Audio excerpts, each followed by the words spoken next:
하겠습니다. 안녕하십니까. 조달청 시설국장입니다. 저희 조달청은 정부 발주 200억 이상 대형 공사의 입찰 참가 자격을 사전에 심사하는 입찰 참가 자격 사전 심사, 즉 PQ 기준을 새로이 개정하고 내일 6월 1일부터 적용하기로 했습니다. 잘 아시겠지만 PQ 제도는 대형 공사 입찰에 참여하는 업체의 경영 상태, 시공 경험, 기술 능력, 신인도 등을 종합적으로 평가해서 시공 능력이 있는 적격업체에게 입찰 참가 자격을 부여하는 그런 제도입니다. 이번 PQ 심사 기준의 주요 개정 방향은 원도급, 하도급 체계가 보편화되어 있는 국내 건설 시장 상황에서 상대적으로 열악한 위치에 있는 하도급자의 권익을 보호하기 위해 표준계약서 사용을 유도를 하고, 정부가 추진 중인 혁신도시 건설 사업에 지역 건설업체의 참여 폭을 확대하는 내용이 주요 골자입니다. 주요 개정 내용을 좀 자세히 설명을 드리겠습니다. 우선 그동안 업체 사이에 사적 계약으로 이루어지던 하도급 계약이 있어서 정부의 표준계약서를 사용하게 했습니다. 공정거래위원회의 건설업 표준 하도급 계약서나 건설기계 임대차 표준계약서를 사용하는 경우에는 이번에 개정하는 PQ 심사에서 최대 3점을 부여하되, 계약 이행 과정에서 표준 계약서를 사용하지 않는 경우에는 3년간 최대 6점의 감점을 받게 됩니다. 이렇게 되면 그동안 원도급자 위주의 거래 관행으로 상대적으로 불이익을 받던 하도급 중소건설업체의 권익을 일정 수준 보호할 수 있을 것으로 예상됩니다. 보도자료에는 없습니다만 예컨대 이렇습니다. 표준 계약서를 사용하면 선급금 또는 기성금의 지급 시기와 또는 어음 및 현금 비율 등을 명확히 하게 됩니다. 그래서 통상적으로 어음 100% 또는 지급 시기가 명확하게 계약되지 않던 민간 계약서는 다른 효과를 발휘하게 되고요. 또한 건설기계 임대차 경우에는 그동안 추가 사용료 없이 임의로 가동시간을 정했었습니다. 이번에 표준계약서를 사용하게 되면 근로기준법에 따라서 가동시간이 정해지게 됩니다. 다음 두 번째 중요 개정사항으로, 정부가 추진하는 혁신도시 사업에 지역업체가 더욱 많이 참여하도록 40%까지는 의무적으로, 그 이상 참여할 경우에는 최대 5점의 가점을 부여하도록 하였습니다. 참고로 95억 이상의 국가기관 공사는 WTO 협정에 따라서 국제 개방 대상입니다. 이 경우 지역업체 우대와 같이 국내 기업에만 일방적으로 유리한 입찰 조건을 정할 수는 없습니다. 따라서 이번 조치는 올해 말까지 한시적으로 적용하고, 만약 해외 기업이 입찰에 참여하는 경우에는 이 조건이 면제되도록 하였습니다만, 실질적으로 아직까지 해외 업체 단독으로 입찰에 참여하는 경우는 없습니다. 이러한 지역업체 우대 기준은 4대강 사업에 똑같이 적용이 되었습니다. 그 결과를 분석해 보면 최근 2년간, 2010년 최근 2년간 일반 공사의 지역업체 참여 비율이 22.1%였습니다. 그런데 4대강 사업은 이러한 조치를 적용함으로써 4대강 사업은 그 2배에 가까운 40%의 참여 비율을 나타냈습니다. 따라서 지역업체 우대 측면에서 상당한 효과를 거둔 것으로 분석되고 있습니다. 다음 세 번째로 200억, 300억 사이의 공사에 대해 지역업체 참여에 따른 평가 방법을 가산 비율 방식에서 가점 방식으로 개선했습니다. 이는 실질적으로 같은 비율로 지역업체가 참여하는 경우에도 비율로 평가할 때는 그 업체에 따라 경영 상태는 모수가 다릅니다. 그렇기 때문에 점수가 다르게 나오는 것을 형평성을 높이기 위해 일정한 가점제로 개선을 하는 것입니다. 네 번째로, 교량공사의 경우에는 실적 인정 범위를 보다 명확히 했습니다. 이건 좀 기술적인 사항입니다만, 예컨대 아치교 같은 입찰의 경우에는 모양만 아치 형태의 소규모 교량 실적을 인정해달라는 그런 요구가 계속 있어 왔습니다. 하지만 실질적으로는 일정 규모 이상의 대형 공사를 해본 업체만 할 수 있는 것이기 때문에 일정 규모 이상 경관장 시공 실적만 인정하는 것으로 그 기준을 명확히 하였습니다. 마지막으로 교통 신기술과 같이 신기술을 개발하거나 많이 활용한 업체는 최대 6점의 가점을 주어서 신기술 개발과 활용을 촉진하도록 심사 기준을 개정했습니다. 이 외에도 몇 가지 실무적인 기준 개정 내용이 있습니다만 주요 내용 위주로 설명을 드렸습니다. 이번 조치로 앞서 말씀드렸듯 지역업체와 하도급업체에게 실질적인 도움을 주게 되고 정부에서 추진 중인 공정사회와 대기업, 중소기업 간 상생 발전에 기여하게 될 것으로 예상하고 있습니다. 이상 설명을 마치고 궁금하신 내용에 대해서는 질문을 주시면 상세히 답변 드리겠습니다. 예. 하수구업체 보고 지역업체 입찰 창업폭 확대 부분에 대해서 아주 좋은 정책인 것 같은데요. 네네. 그동안 그 지역업체 참여율이나 특히 하수구업체들이 문제가 됐던 게 네네.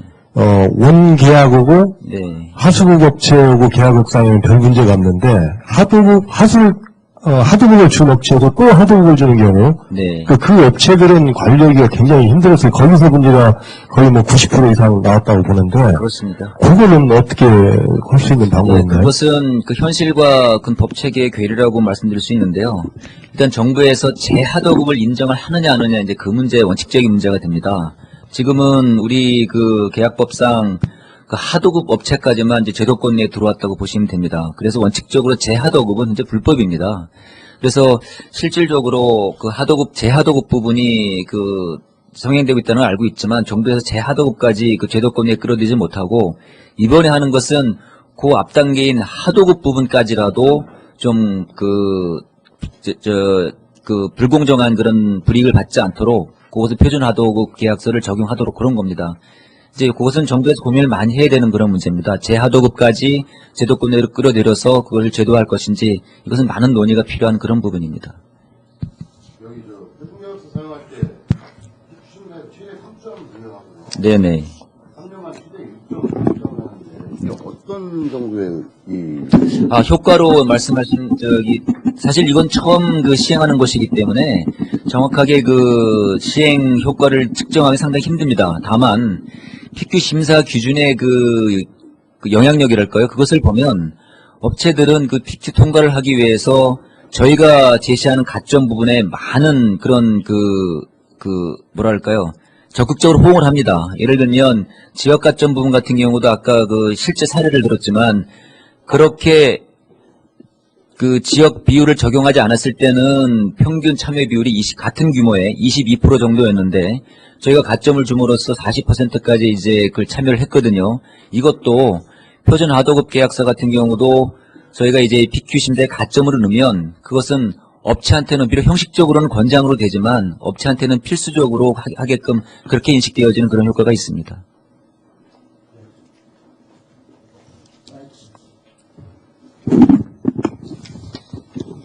여기 보면 지역업체 참여폭을 확대하면서 그 대상을 혁신도시로 이전하는 공공기관의 이제 신축공사로 그렇습니다. 선정이 되어 있는데 네.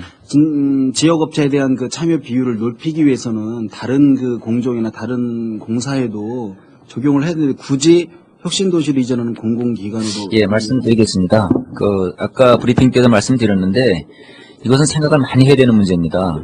예를 들면 지금 저희가 이제 WTO 협정에 가입이 되어 있기 때문에 이것이 95억 이상의 공사에 대해서는 원칙적으로 국내 업체만 혜택을 보는 그런 제도는 사실은 도입하면 안 됩니다. 그런데 우리가 지역업체, 그다음에 중소건설업체 상생의 그 정부 방침이 있기 때문에 그러한 그 국제협정의 위반 가능성까지 부담을 안으면서 이번에 한시적으로 도입하는 겁니다. 그런 경우가 딱 2번 있었는데 4대강과 혁신도시 건설의 사업에 이제 들어가는 겁니다. 그럼 왜 일반 공사 다 그렇게 못하느냐? 이게 국제협정을 차치하고서라도 과연 국내 건설 산업에 해당 지역업체만 들어오게 하는 게 과연 좋은 거냐? 이런 문제도 물론 고민을 많이 해야 됩니다. 그렇다 그러면 아까 말씀 주신 것 중에 해외 기업이 이제 입찰을 할 경우에는 지역 업체에 이제 그 참여 부담 비율이 없다고 그러는데 그렇습니다. 예. 그럼 국내 업체들이 그 예를 들어서 페이퍼 컴퍼니라든가 어떤 우회해서 네. 뭐 그 회사를 설립해서 만약에 참여를 할 경우에는 어떻게 그건 불가능합니다. 왜 그러냐면 저희가 PQ 심사를 한다는 것은 그동안 뭐 3년간 실적, 5년간 실적을 다 받고 그 모든 실적은 행정 위임을 받아서 건설협회에서 매년간 실적을 조사하고 있기 때문에 뭐 급조해서 페이퍼 컴퍼니를 만들어서 들어온다는 건 사실 불가능하고요. 그것은 저희가 다 이미 그 업체에 있을 때 가지고 있습니다.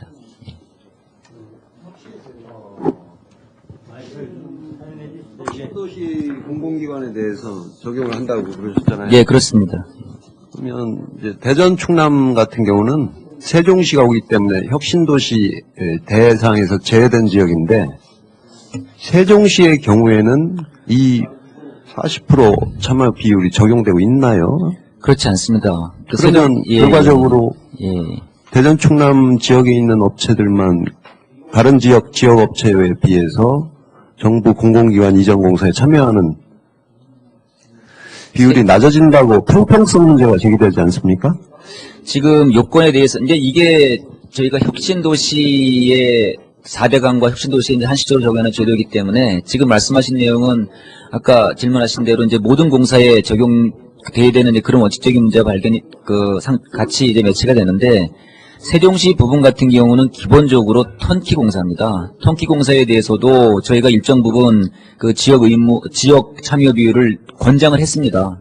그래서 단지 요 기준이 없다고 해서 세종시 부분의 지역업체가 참여 못하고 이것은 아닙니다. 실질적으로 대전 충남 지역의 업체들이 많이 참여를 했습니다. 근데 룰로 강제한 건 몇 프로입니까? 죄송합니다. 잠깐 확인 좀 하겠습니다. 몇 프로였었죠? 세종시가 지역 참여 비율이? 40%죠? 예.